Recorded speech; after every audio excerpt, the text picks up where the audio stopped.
Welcome to episode 85 of Anchored in Education. I'm E. Scott England, and Anchored in Education is the podcast dedicated to all things education. Educators across the world routinely engage in conversations surrounding fundamentals, concepts, and new ideas that improve this great profession. Sometimes we agree, other times we disagree. But at the end of the day, we are all anchored in education. Have you ever had an idea so crazy that you knew people would be like, no way, this will never work? America's pastime has gone totally bananas. But you know your vision has purpose, so you continue forging your path? Maybe you've heard of them, maybe you haven't, but one amateur baseball team down south is taking the sport by storm. And within just a few years, your crazy idea turns into a nationwide hit. In the world of baseball, there's one team that's gone truly bananas. We're talking about the Savannah Bananas. I have followed the Savannah Bananas for a couple of years now. As one who truly loves the sport of baseball, I was enthralled by owners Jesse and Emily Cole for taking a shot at disrupting a sport that was so deeply rooted in nostalgia and tradition. That takes courage. But like Jesse says, very simple. It's just to make baseball fun. And this is what got me excited. Because if someone can uproot baseball and find tremendous success, then why can't we apply the same banana effect to our schools? So I got to thinking, how do I make this happen? It was the idea of looking at every single slow, boring friction point of a baseball game and doing the exact opposite. Well, that seems simple enough, but then I thought, what if someone who was there from day one joined Anchored in Education to talk about it a little further? Enter Emily Cole. Emily Cole, owner of the Savannah Bananas, is my guest today. Now, Emily is no stranger around the game of baseball. She has held many assignments with several minor league teams, including the Augusta Green Jackets, the Vermont Lake Monsters, and the Binghamton Mets. While it's her husband Jesse in the bright yellow tuxedos on game day, it's Emily who helps manage the day-to-day logistics of the club. And today, she is taking time out of her busy schedule of being an industry disruptor to help us understand the banana effect. Emily, welcome to Anchored in Education. Thank you so much for having me. I'm more than excited, and I know my listeners are too. And let's just jump right into it. So the Savannah Bananas have only been around since 2016, and yet the organization has created quite the impact in the baseball community, and I venture to say even beyond. So we'll start for the listener out there who has not yet heard of the Bananas. Let's take a brief moment to get a quick history. Yeah, absolutely. It's easy to see it now and think, oh, they're so successful, but man, there were some tough times in the beginning. And that's, the humble beginnings is where you got to start. So my husband and I both worked in the industry for a number of years. We worked for a few different teams and just gained a lot of experience and really understood what we wanted to do with our careers and in the industry. And so when we had the opportunity to launch a new franchise in Savannah, Georgia, we had been married for a very short amount of time and decided, yeah, this is a great idea. Let's go $1.8 million in debt. I think that's what you're supposed to do to start off a marriage. That really tests out the unity of marriage, doesn't it? Yeah, exactly. So, we bought the rights to this expansion franchise. We went into Savannah, Georgia, because they had a magnificent stadium, but did not have any team anymore. Their previous team had left town. And so we came in saying, we're going to revitalize this community and the sports here, and we're going to get everybody really excited. And we're going to bring a fun team, but it's going to be, not just baseball. We're going to bring a lot of antics to it. We're going to have fun. Savannah's a party town. Yeah. And we get there and it's basically crickets. I mean, we fall flat on our face. We were marketing like everybody else did, and that wasn't working. We came in as outsiders and the community of Savannah saying, who are you? You're a joke. You're not professional baseball. This is not what we signed up for. And so there were a lot of non-believers in the beginning, and it helped us to rethink our approach, and it allowed us to flip everything on its head. I think that the constraints really led to the creativity of what would then become the great Savannah Bananas. So we, were failing miserably, but we knew if we could stand out and if we could get attention, that we believed our product would prove itself. And so just getting through that first year, we started out, we didn't have a name. So we did a name the team contest. And of course, Savannah Bananas won. Nobody in town liked it. Amazingly, across the country, it was well received. We were on ESPN that night. It was actually the #1 trending thing on Twitter that night. So globally and nationally, people are like, "Who is this? This is crazy. What, who are these guys?" But locally, Savannah's saying, "Okay, great. Now you're not just outsiders. Now you're making a mockery of our town, and you're really showing us in a bad light." And so it was really hard in the beginning, because convincing anybody that who we were was a good thing for the community was really hard. So anyways, fast forward, we get to the first couple games, and fortunately, we did have this idea to make it more about entertainment than baseball. And the more the players were going into the stands and delivering roses to little girls, and when our Banana Nanas, our senior citizen dance team, got out on the field and started dancing, people started talking about it, and they started watching and paying attention. And slowly but surely over that first season, thankfully, we won over the hearts of a lot of people in Savannah, and the word just spread. So really hard start, but that's kind of how it began in Savannah. And now over the last 7 years, again, fortunately, it has grown wildly in popularity. We've sold out all of our games. There's a wait list for tickets that's like 50,000 now. And we're just very, very grateful for the embracement that we've gotten from the city. Oh, sure. And now I don't know if some people, when you talk about hardships in that first year, first couple months, if I'm not mistaken, you had to sell your house to make payroll. And that was before the team even played their first game. That's absolutely right. Yeah. It was so dire that we were down to our last dollars and overdrafting our accounts and not being able to hit payroll.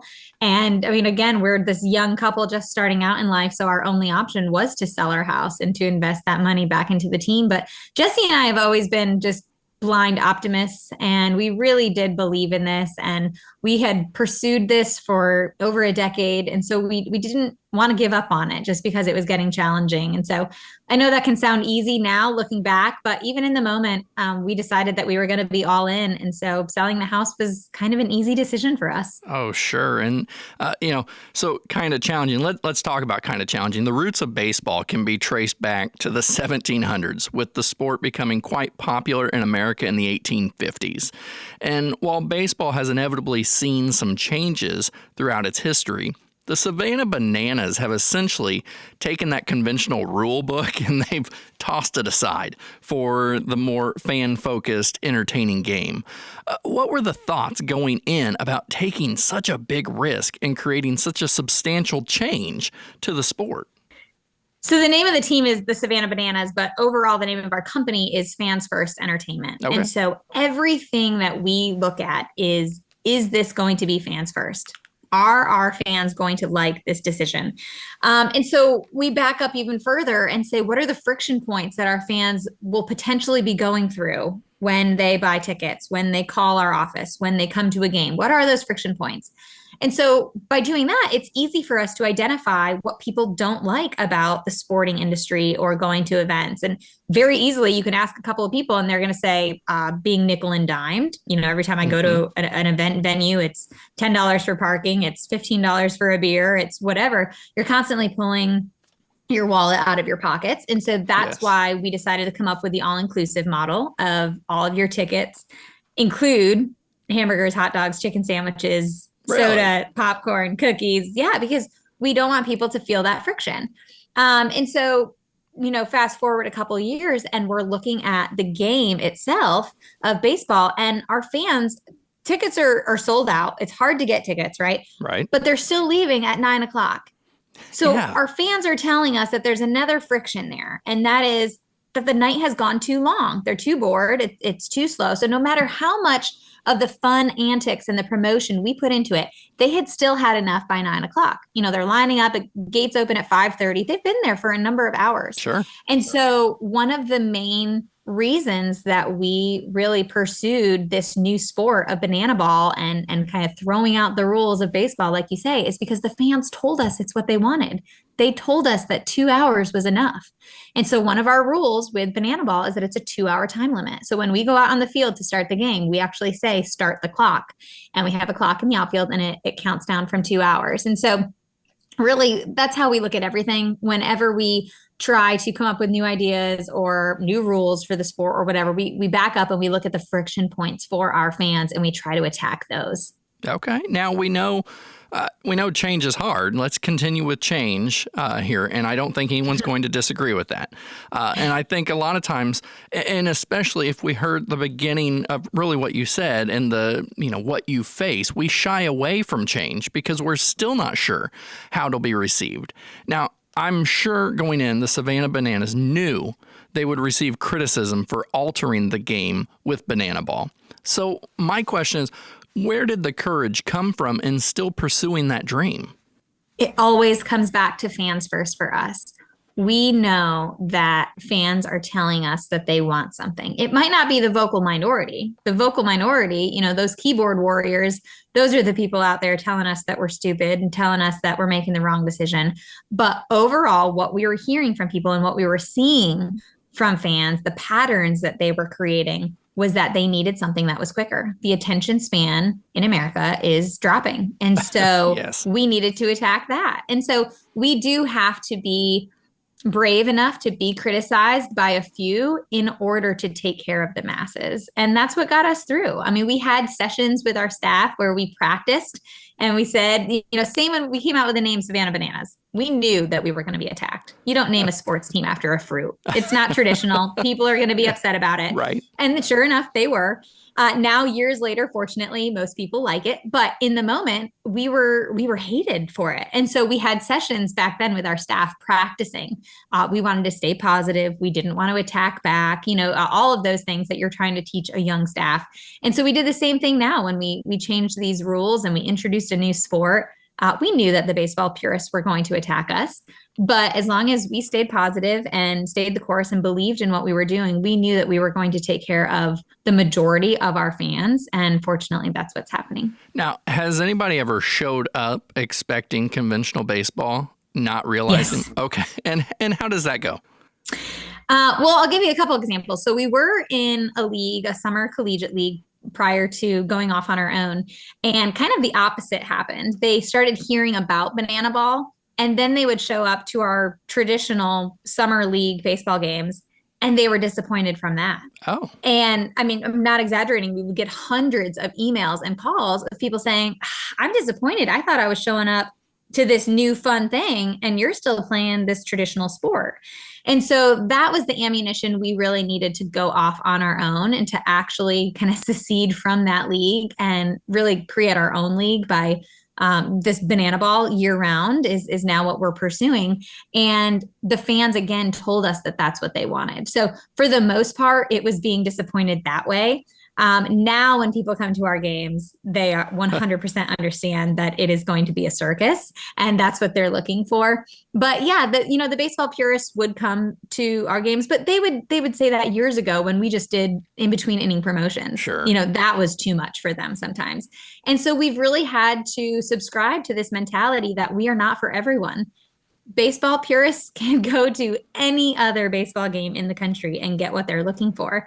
Coming to our ballpark, that's not what you're going to get. And that's not what we're trying to be. So we have had to be okay and be confident in that decision and understand that the people who are looking for real baseball are just not who our fans are going to be. Yeah, and I think that's important is identifying what who you're marketing to and what your fan base is, and definitely there's a lot of choices for traditional baseball out there, and it's going to nickel and dime you like you said. And I think of all of my experiences as a baseball enthusiast, the money that I've spent, and I was one of those that would leave at like sixth inning if it was a blowout, or even if it was close and then it got to extra innings, like, oh my goodness, you're really not going to expect me to sit through another 2 hours of this. Yeah. So I completely say, now you've mentioned, you mentioned that you're taking it banana ball full time. We'll get to that. But you've mentioned now a couple times about customers. So let me get into a little bit of part of the Bananas philosophy. Jesse has been quoted saying that to be successful, you have to love your customers more than your product and love your employees more than your customers. Now, you've echoed this in interviews, talking about how the Banana employees are more like family, often getting together and even going on trips together. So how does this employee first mentality lead to success of an organization? Oh, I could talk about this all day. It's something that we believe in so much. Our staff is our family. I mean, we choose to work with them and be with them for the majority of the hours in a day, a lot of the days of the year. It's a grind in any sport. You've got your long game days, and these are the people who we're spending it with. And so we have been so intentional on who we bring into that circle. And our interview process is multiple months long. And most of the people, I think about 75% of our full-time staff now, they started as interns with us.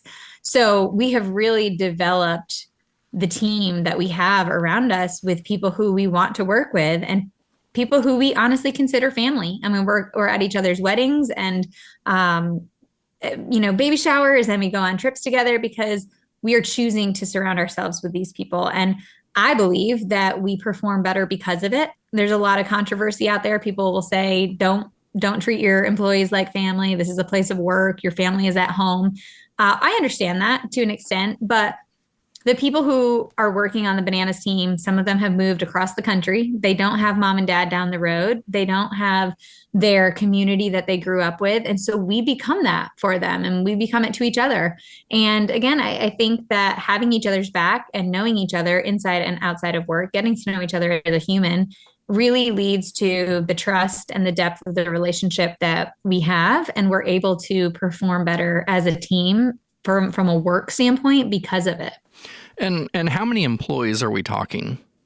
So when we first started back in 2016, it was just 6 of us. Okay. And now we're at about 36 full time. Wow. And then, we bring in 10 interns a few times a year. We've got like 3 different internship seasons throughout a year. And then we have a couple hundred part-time staff. So probably about 250 part-time staff who are on our roster who just work the games. Wow. But again, we try to look at that experience differently too. Those are the people on the front lines. And so while they are, quote, just part-time employees, those people are getting, more face time with our fans than anybody. And often those people grow into an internship role and then grow into that full-time role. And so we're very intentional on that hiring process as well. Okay. And now of the 6 in the beginning, 2 of those, I'm guessing, was you and Jesse, right? It was. So and then, of the remaining Jared, 4, are they still around? So Jared and Marie, who also started with us then, are our leaders now, and they're a part of the nucleus, and we're so grateful that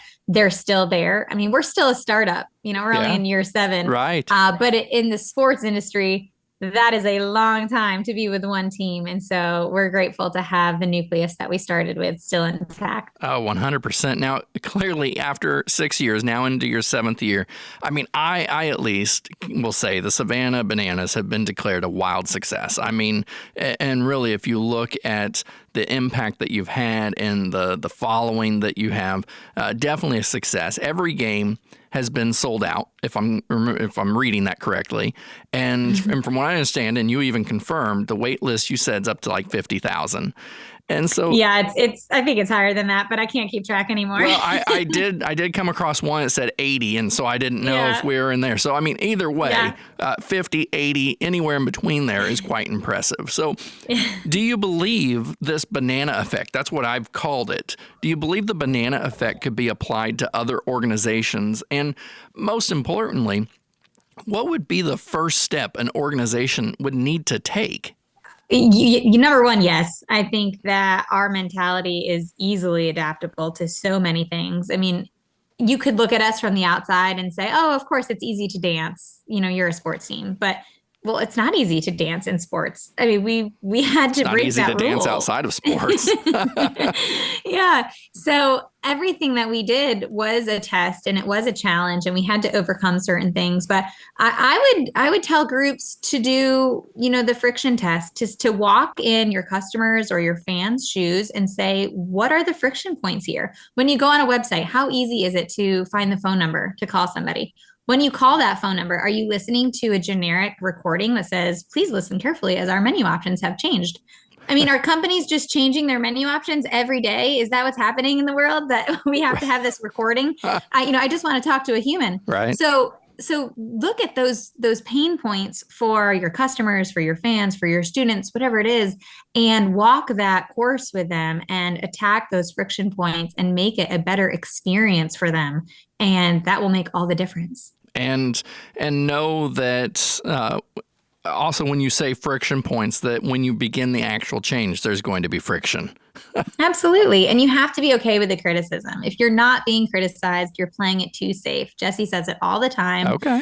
We don't go looking for criticism, but if nobody is criticizing us, then we're not towing the line enough. We're not challenging things. We're not trying hard enough. And so we have become very comfortable with being criticized. Well, and, I know that you don't wear the tuxedos, but for a guy that has 5 yellow tuxedos and wears them proudly, you've got to be ready for some criticism, right?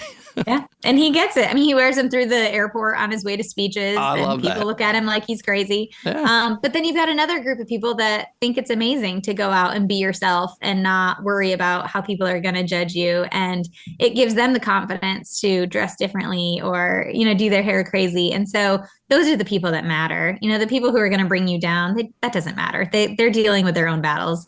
I wouldn't let that bother you. There you go. I like that. Now, Emily, before we go, there are big changes headed the Savannah Bananas way. You're transitioning from that collegiate summer league club that you talked about in the beginning to strictly an organization focused on playing banana ball, not only in Savannah, but around the country. As with every decision, there is always risk versus reward. So what advice can you offer listeners who might one day be faced with a similar high-stakes decision with their own organization? We believe in taking small bets and testing. So while you might see now that we're traveling across the country in 2023 and we're going to 33 cities, wow. We started in 2021 with one city. We did the one city world tour and we went to Mobile, Alabama. Okay. And it was a great test for us. It was proving, could we play outside of our normal domain? Could we attract fans thousands of miles from home? Could we travel with all of this equipment and all of these people? Could we make the logistics work? And so we did it once and it was successful. Fortunately, we sold out the tickets in like 16 minutes or something in Mobile. Wow. And so in 2022, we did 7 cities. We did the 7-city world tour. And so now in 2023, yes, we're doing a 33-city world tour, but we've done those small bets and we've taken the tests and we've challenged ourselves with smaller projects in order to prove what it would look like on a larger scale. And so my advice would be just to do those small bets. Take one small step into the craziness that you want to do or the change that you want to make and see how it feels and see what works and see what the feedback is. And don't listen to all the negative feedback, but definitely listen to people's reactions. And, if you do those small bets, it will help you on the course of making those big changes. So am I understanding right, whenever we do the small bets, that along the way, like let's just go back to the one city world tour, are you looking for friction points on that small bet? Absolutely. And they're going to appear on their own, even if you're not looking for them. We didn't realize driving that far away that bus drivers had to stop every X number of hours. I didn't know that was a Department of Transportation rule, right? I mean, these things just come up when you are now in a new experience that you've never thought about before. So those friction points are going to bubble to the top, and they're going to find you. And so as long as you're aware and you're looking for those, you'll be able to jump in and attack them. Okay. And you said 33 cities for 2023, yes. And are all of those cities sold out?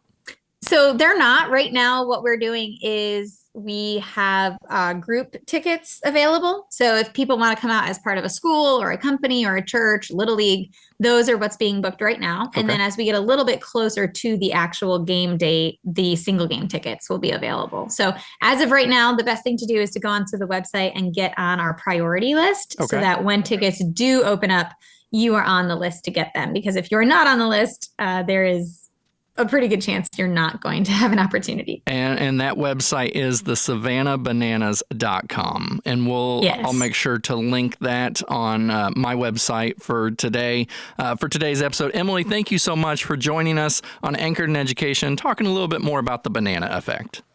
Thank you. Now, you can find the Savannah Bananas all over social media. Visit thesavannahbananas.com to find those links to Twitter, Facebook, Instagram, YouTube, and of course, TikTok. Before I wrap up today's episode, don't forget to head over to my website, escottengland.com, and click on the Read More link to read more about Emily. And don't forget to subscribe to Anchored in Education if you have not already on whatever platform you get your podcasts. I hope through this conversation with Emily that we have been able to clarify how schools need the banana effect. The banana effect is a term I have coined based on what I have observed from the Savannah Bananas. Maybe more accurately, it is from what I have observed from Jesse and Emily. I liken it to when people describe their moonshot ideas. Moonshot, as defined by Cambridge Dictionary, is a plan or aim to do something that seems almost impossible. You mean like challenging the traditional conventions of baseball? Do you mean like challenging the traditional conventions of education? It will never be easy to make such monumental shifts in something. But if you believe in it, you shouldn't let anything stop you. Jesse and Emily had to sell their home to make payroll before the Savannah Bananas even played their first ever home game. This might be extreme for some, yet when Emily was asked about it, she said, quote, "I never hesitated with our pursuit of building the dream. We really were so blindly optimistic that I don't think we ever really slowed down enough to say, maybe this won't work." And that is how moonshot goals are met. Will people doubt you along the way? Yes. Will people say you're a fool? Yeah, more than likely. Will there be more naysayers than followers initially? There's a good chance that too is an affirmative. Will it be worth it in the end? 1,000,000 times over, yes. Go out and change what needs to be changed. The Coles did it for baseball and all the fans. You can do it for education and all the students. Emily and myself will be right there beside you, cheering you on. Because at the end of the day, we are all anchored in education.